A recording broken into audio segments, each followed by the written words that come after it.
right, day 2, pursue purpose and seek discomfort.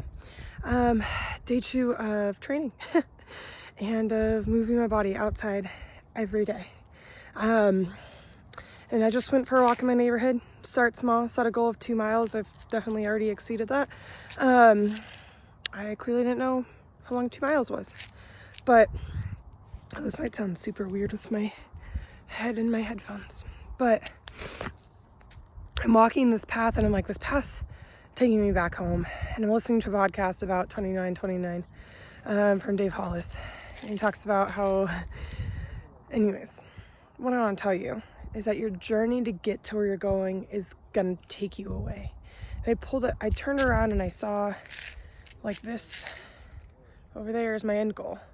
And I thought I was like just coming up the hill to it. What I realized when I pulled up my map to look, what I realized is I thought that this went straight up to my house and it goes all the way around, away, and back around to it. But in life, that's it.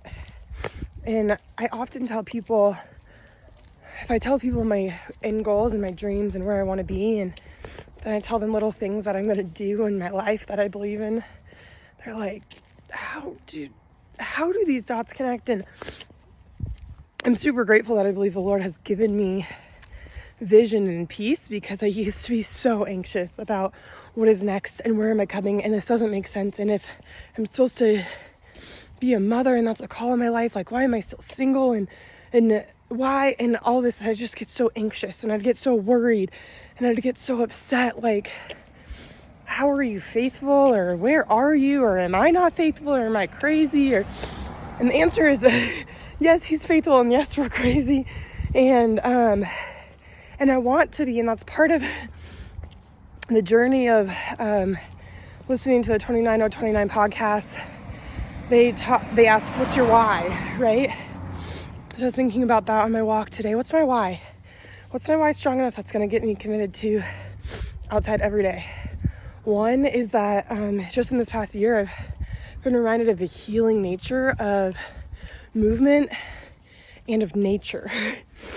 And I want to connect those two for the rest of my life, not just till I summit this mountain, but also when you hear the goals in my life, I want to be a millionaire so I can give millions away. I want to, and so I can just have a life of yes. Like I want a life of yes. But a life of yes comes from climbing mountains, because a life of financial freedom and time freedom, one way I'm pursuing that is real estate, is books, is a clothing apparel brand, is all these different things that I believe I'll do that will financially bring that, investment properties. But if I don't become the person when I hit hurdles in life, when things are hard with foster care, when things are hard with real estate, when our tenants are hard as landlords, I want to climb this mountain to have as a declaration and as a reminder in my mind that whenever I come to a point and I say, I can't go any farther, or I don't know what else to do, or I don't know if I can survive this, my brain can say, wait, you already have proof you can accomplish more than you ever thought you could. Wait, you already have proof that emotionally, when you thought you couldn't handle anymore, you did. When physically you thought you couldn't handle anymore, and you did. And that's what this becomes for people. And I don't want to wait forever. When I first heard Casey Fitz, I don't even know how to say her name, but she is a influencer that always pops up. I get her text messages. I'll just declare right now, I believe that we will divinely connect on something someday. I don't even know how to say her name yet, but she was the first one that I saw speak of 29029, and I love her energy. I love her craziness. And it was like she did a podcast right after she hiked it, so I'll have to look back and see when she did it. I want to say it was 2019, before COVID. And I said, man, how cool would that be? I wish I was someone that wanted to do that. And then I was like, wait, like, just become that person. That's the journey. That's why you climb mountains, is to become a person that can summit.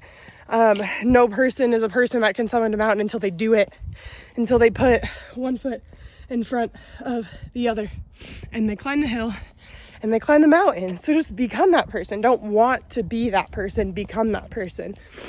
And so this is my that journey that I am grateful to document, for me to look back at one day. And if you follow along and it inspires you, all my love, Kaylee Lynn.